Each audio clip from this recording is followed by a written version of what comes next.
Hello, everyone. My name is Christian Eschbach, and welcome to another one of my album reviews.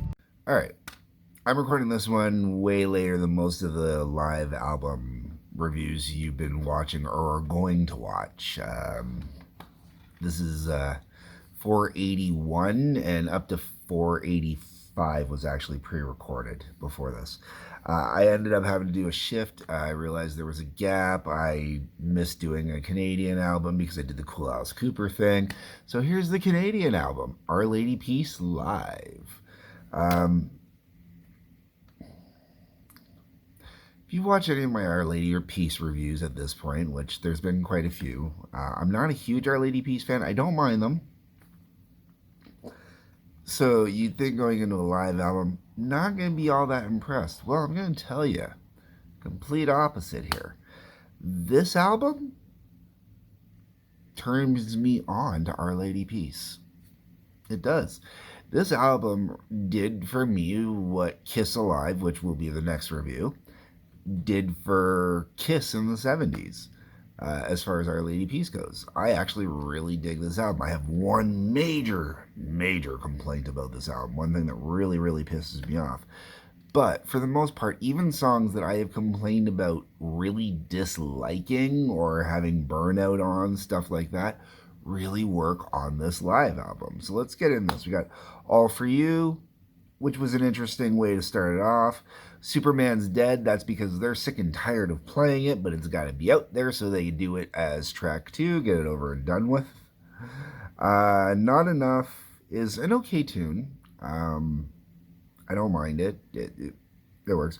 The reality is, this is Our Lady Peace, so you've got a mix of, you get a few heavy songs on here, you know, a few strong, but a lot of them tend to be a little more mild, a little more intimate, a little softer. You know, it's okay though. It works. I like it. And here's where we get to my biggest complaint on this album. Okay, so track 4 is Navid/Life. I love Life. Life is the song that actually turned me on to Our Lady Peace. Back in the day, I really didn't like them, and then they released Life, the video for it, and I had a whole newfound respect for Our Lady Peace.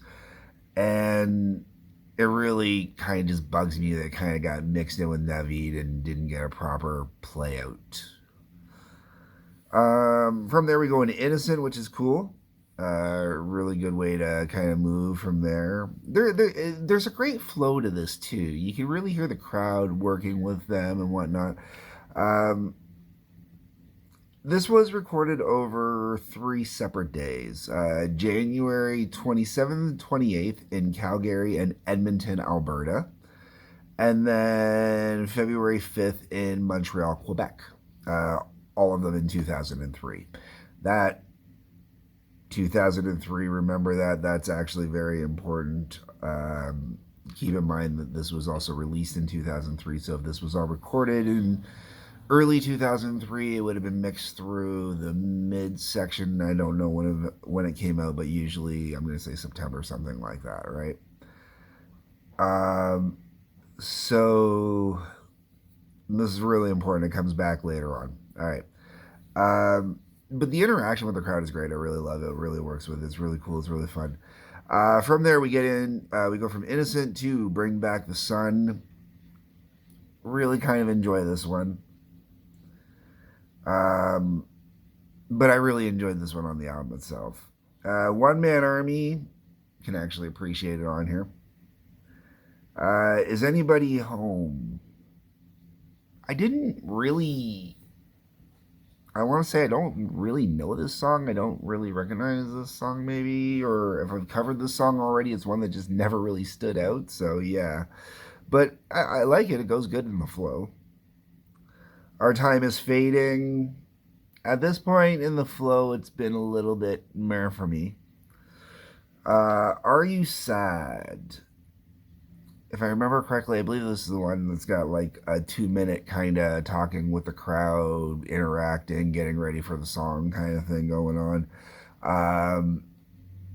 Normally, I would say cut it down and fit something else in there, but it's Our Lady Peace, and at this point, I think they only had about 5 albums out, so it works. It makes sense. It gives for a nice vibe, a nice feel. It lets you know what it would be like to actually be at one of their concerts.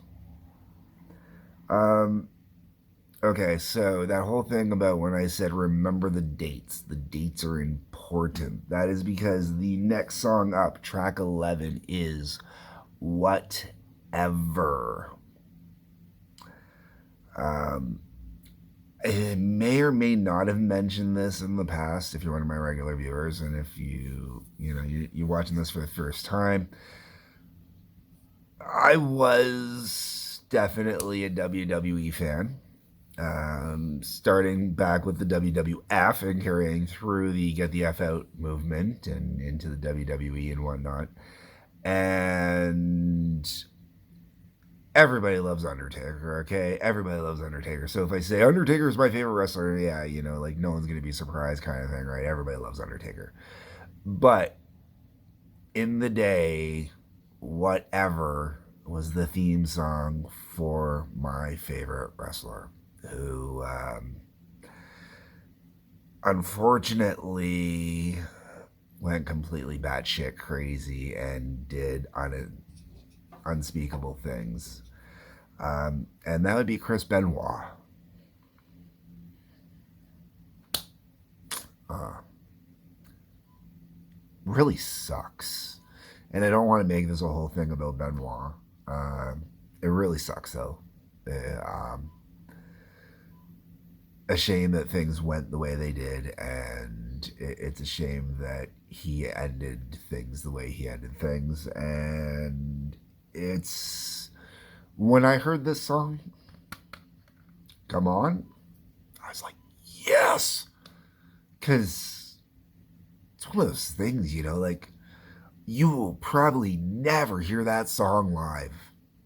I just, for some reason, I could be wrong. Maybe they do play it live still, but I want to bet that they most likely don't. And when I'm sitting here and I was doing some work around the house, cleaning up around the house when it came on, and all of a sudden, whatever, and I hear that, I went, what? No way! And I went rushing over to go see what the dates were on here. And I was like, no way, yes. All right. So moving on from there because that one hurts. Good hurts and bad hurts. Okay, I'm not going to completely move on. I'm also going to say that Chris Jericho gets completely screwed out of the whole entire deal because Chris Jericho's greatest matches ever were against Chris Benoit. 100% those two, man. You could put those two together any single time. I would take those two on a SmackDown or a Raw versus almost anybody else in a regular pay-per-view main event title match, man. Those two were gods in the ring together. And now all those matches are either downplayed, forgotten, or left out. It's painful. Really, really painful. And if you're one of my regular viewers, Chris Jericho goes back to my last Canadian album review where I did Fozzy. Okay, moving on. Then we get Clumsy after Whatever. Clumsy's all right, I guess. I mean, it's on here, and I'm fine with it being on here. I know people like it, and that's okay. So that's cool that it's on here. And then you got Starseed. Okay, so Starseed, I haven't mentioned it yet in any of my other reviews because I haven't covered the album with Starseed on it. I hate Starseed. It got so overplayed. I absolutely hated Starseed. Biggest passion of hate on Starseed. Starseed and Superman's Dead, man. The two songs that made me hate Our Lady Peace with how badly they got overplayed. All these years away from it, and this live album and hearing it, I actually don't mind it. I thoroughly enjoyed it while it was playing. And my cats are being crazy in the background. If you just saw my startled reaction, you hear all that noise. And there it goes, Neelix. Okay. And then the album ends with Somewhere Out There, which felt like it was a pretty decent way to finish off the live album the whole way around. I would highly recommend. I know it sounds like I'm doing a downplay on this and I'm not talking much about the songs because a lot of them I've honestly talked about already. And what I will say is what I said at the beginning. This album turns me on to Our Lady Peace. I will actually put this live album when I'm going for a road trip. There's a high probability that this album will go in the car with me for a road trip for a live album, just for fun, man. I really dig this live album, which is impressive considering how badly I bag on Our Lady Peace.